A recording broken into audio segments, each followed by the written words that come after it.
ہے بہت سخت، ہم حق ادا نہیں کرتے۔ حتیٰ محرم کے عشرے میں جس ذات نے سب سے زیادہ ستم دیکھے ہیں وہ سید الساجدین ہے، ہم ان کے لیے ایک دن بھی مختص نہیں کرتے۔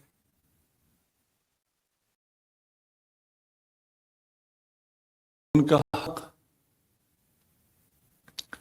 جیسے آپ جانتے ہیں کہ ہم سب حضرت آدم کی اولاد ہیں، اور حضرت نوح کو ابو البشر ثانی کہتے ہیں کہ انسانی نسل وہاں ختم ہو گئی اور نوح کے ذریعے پھر دوبارہ آگے چلی، تو کسی نہ کسی طرح ہم سب نوح کے بھی اولاد ہیں۔ اسلام جس کو حسین نے کربلا میں بچایا وہ آگے سجاد کے ذریعے چلا ہے۔ تو آج جہاں بھی اہل ایمان ہیں وہ امام سجاد کے صدقے میں ہیں۔ صلوات پڑھ دیجئے محمد والا۔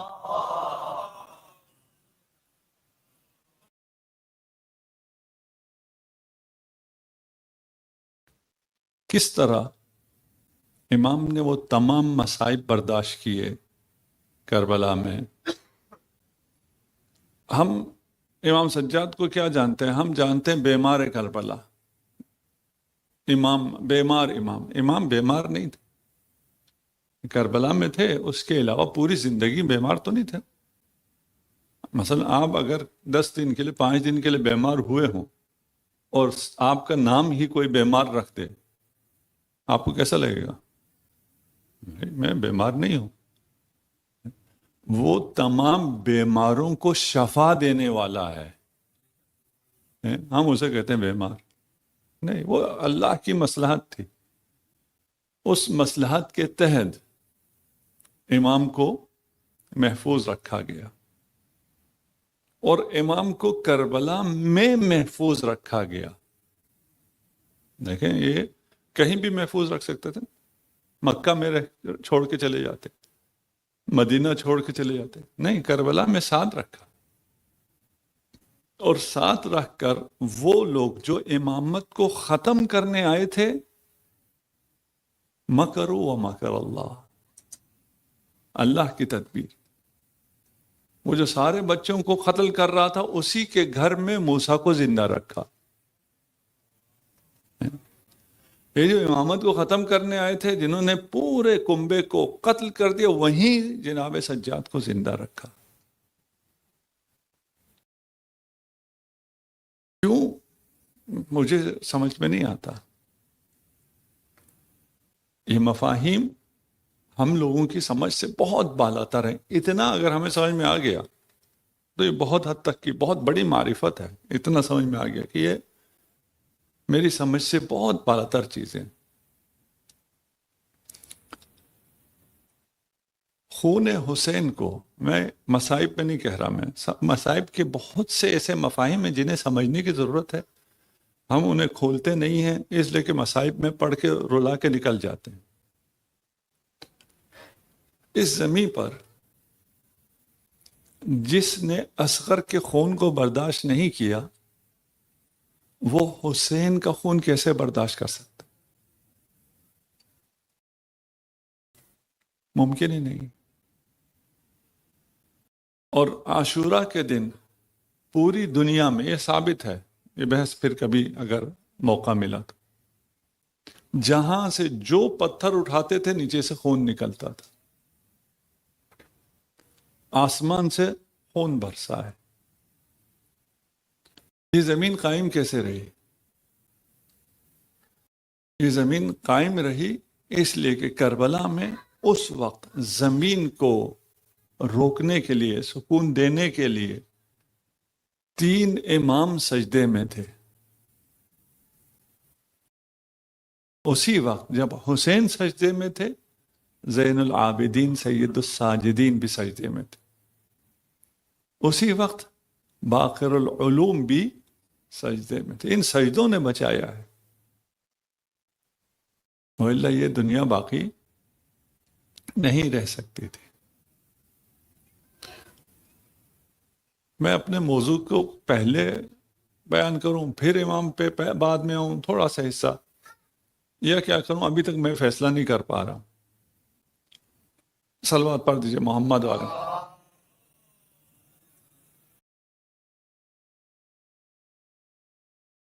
اپنے موضوع پہ آتا ہوں تاکہ مصائب کو فضائل جناب امام زین العابدین سے جوڑتے ہوئے ہم آگے چلے جائیں.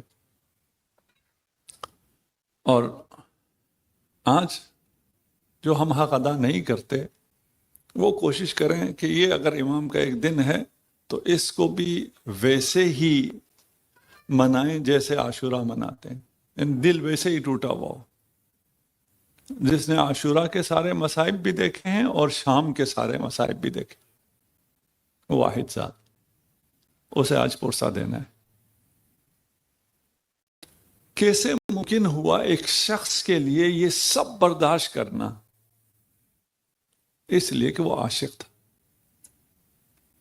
عاشق سب کچھ برداشت کر جاتا ہے.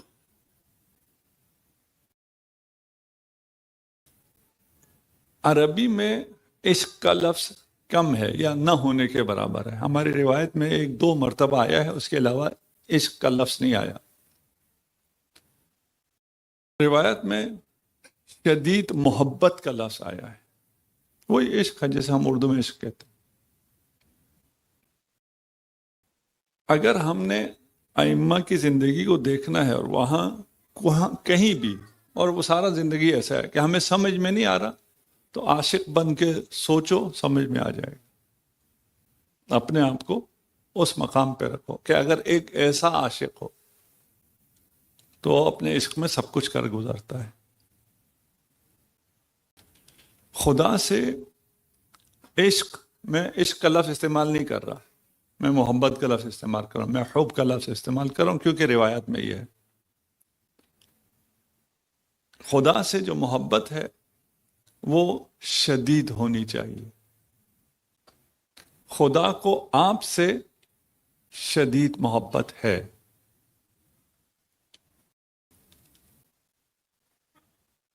میں معلوم میں کس حد تک اس میں جاؤں. یہ پہلے میں نے 2-4 مجالس سے بیان کیا ہوا ہے. اللہ اپنا تعارف رحمان و رحیم سے کراتا ہے. یہ بچے جو اس مجلس میں آ رہے ہیں، آپ جو منتظمین ہیں، والنٹیئر ہیں یا والدین، اس بات کو ضرور خیال رکھیں کہ یہ ایک رحمان و رحیم کی بارگاہ میں آ رہے ہیں. آپ نے انہیں ڈانٹنا وارنا نہیں، آپ نے انہیں متوجہ بھی نہیں کرنا ہے. میں کہتا ہوں اگر آپ یہ بچہ تو بڑا ہو گیا ہے تو بڑوں کی طرح بیٹھا ہے، ٹھیک، ایک بچے کی طرح ہو گئے تو آپ ولی اللہ ہو جائیں گے. آپ کیا چاہتے ہیں؟ آپ بچے کو اپنی طرح کرنا چاہتے ہیں. آپ ہیں کون جو آپ اپنی طرح کرنا چاہ رہے ہیں؟ بچہ کیا ہے؟ یہ سارے بیٹھے ہیں، کوئی بھی اس کی نظر میں آتا ہی نہیں ہے. ہمارے لیے ممکن ہے کہ ہماری نظر صرف خدا ہو، کوئی اور ہو ہی نہ. اس کی نظر میں ہم نہیں آتے. ابھی اس کی عمر کا تقاضا نہیں ہے کہ صرف خدا ہو، لیکن ہم تو اس کی نظر میں نہیں آتے نا. ہماری اس کو کوئی پرواہ نہیں ہے. جس دن ہم ایسے ہو جائیں کہ ہم خدا کی خاطر دنیا والوں کی پرواہ کرے ہی نہ، تو ہمیں بچوں کی طرح ہونا چاہیے، نہ کہ بچوں کو اپنی طرح کر دے.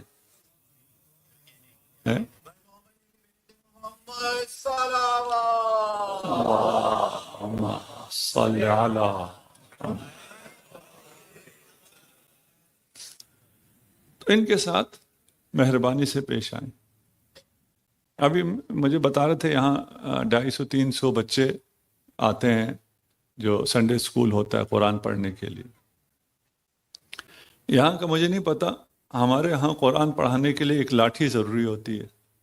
قاری صاحب کے پاس ایک سخت آواز ہونا ضروری ہے. اور اگر کوئی قاری نہ ڈانٹیں. ابھی آن لائن بھی ہم نے بہت دیکھا ہے, تو بھی ماں باپ ناراض ہوتے ہیں, کہتے ہیں قاری صاحب آپ کو پورا حق ہے, آپ مار سکتے ہیں, آپ کو نہ خود مارنے کا حق ہے نہ کسی کو یہ حق دینے کا حق ہے.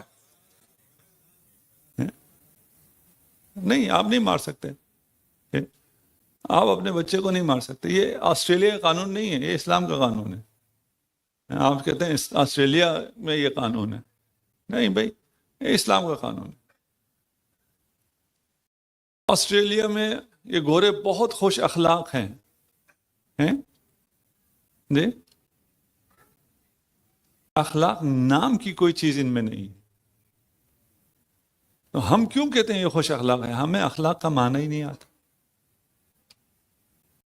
ہمیں اگر اخلاق کا معنی آئے تو ہمارے مسائل حل ہو جائیں. ہم سے کچھ کہتے ہیں مولانا یہ ہم سے زیادہ اچھے مسلمان ہیں. میں کہتا ہوں ماشاءاللہ تم بہت اچھے مسلمان ہو, جو کافر تم سے اچھا مسلمان ہے. یہ کیسے ہو گیا؟ دیکھیں, ایک اخلاق اس کو نہیں کہتے کہ آپ کوئی فائدہ اٹھانے کے لیے اسمائل دیں تو آپ کے یہ خوش اخلاق. ایک سیلس مین آپ کے ساتھ ہنس کے بات کر رہا ہے, وہ آپ کے یہ بہت خوش اخلاق تھا. نہیں بھائی, وہ آپ کو لوٹنے کے لیے کر رہا تھا. ایک ڈاکو بچے کو اغوا کرنا چاہتا ہے, الحمدللہ یہاں نہیں ہوگا یہ, اور وہ بہت مٹھائی دے رہا ہے, اس کے ساتھ خوش اخلاقی سے بات کر رہا ہے. آپ کیمرے میں دیکھنے کے بعد کہیں ڈاکو تھا تو بڑا خوش اخلاق, کہیں گے ڈاکو خوش اخلاق تھا؟ نہیں. اخلاق انسانی اقدار کے مطابق ہوتا ہے اور ایثار و قربانی کے ساتھ ہوتا ہے. یہ آپ کو گوروں میں کہیں ملتا ہے تو مجھے بتا دیں. اسے اخلاق انتفاعی کہتے ہیں. فائدہ اٹھانے کے لیے اخلاق بیچو, اسمائل کرو. آپ کا بچہ جب قرآن پڑھنے آئے یا آپ بچے کو قرآن پڑھنے بھیجیں, میں جب یہ معلمین قرآن ہوتے ہیں ان سے میں کہتا ہوں قرآن نے آپ کو کیا کہا ہے, کس طرح پڑھاؤ؟ کہتے ہیں پتہ نہیں, کچھ تو کہتے ہیں سختی سے پڑھو. الرحمن علم القرآن, قرآن پڑھاتے ہوئے آپ کو رحمان ہونا ہے.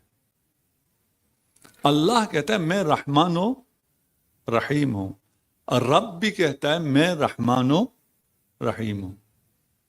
یہ سورہ حم میں دونوں دفعہ آ جاتا ہے, 2 دفعہ رحمان رحیم. رب اللہ کا رحمان الرحیم ہونا آسان ہے, لیکن رب کا رحمان الرحیم ہونا مشکل ہے. جب ہم بچے تھے تب کی مثال ہے. باپ کا مہربان ہونا آسان تھا, ماں کا مہربان ہونا مشکل تھا, کیونکہ ماں نے تربیت کرنی ہے, روزانہ اس کو دیکھنا ہے. اب کیا ہو گیا؟ اب باپ کا مہربان ہونا مشکل ہو گیا, ماں کا مہربان ہونا آسان ہو گیا. بچوں سے پوچھیں نا کس کو زیادہ چاہتے ہو, باپ کو یا ماں کو؟ البتہ یہ لوگ نہ ہوں, کہتے ہیں باپ کو. کیوں؟ ماں کی ڈانٹ سے بچاتا ہے. جب ہم بچے تھے تو الٹا ہوتا تھا, باپ ڈانٹتا تھا, ماں بچاتی تھی. اب الٹا ہو گیا. اور اگر میری مائیں بہنیں سن رہی ہیں تو میں کہتا ہوں شاید ہو چکا ہو, جنت ماں کے قدموں سے ابھی باپ کے قدموں میں آنے والی ہے. رول بدل گیا ہے, وہ جو ماں کا رول تھا وہ ہم کر رہے ہیں آج کل. رحمان اور رحیم, اللہ وہ جامع کمالات جمال و کمال ہے, اس کا رحمان اور رحیم ہونا آسان ہے. اور رب آپ کو پالنے والا, آپ کا پالنہار جو آپ کے ساتھ ہے, وہ رحمان و رحیم ہو. آپ غلطیاں کریں پھر بھی رحمان و رحیم ہو, بڑا مشکل ہے. آپ کے یہ بچے کھیل رہے ہیں, ان کو کوئی ڈسٹرب نہ کرے, ٹھیک ہے؟ آپ لوگ کیوں دیکھیں, کھیلتے رہو, ٹھیک. یہ بچے کھیل رہے ہیں, مجلس نہیں سن رہے ہیں, ہم کیا کریں؟ ہم پھر بھی رحمان رہیں, ہم پھر بھی مہربان رہیں. ہاں کھیلنے دو, آپ کو کسی نے نہیں کہا. لیکن میں جب عملی کام میں آیا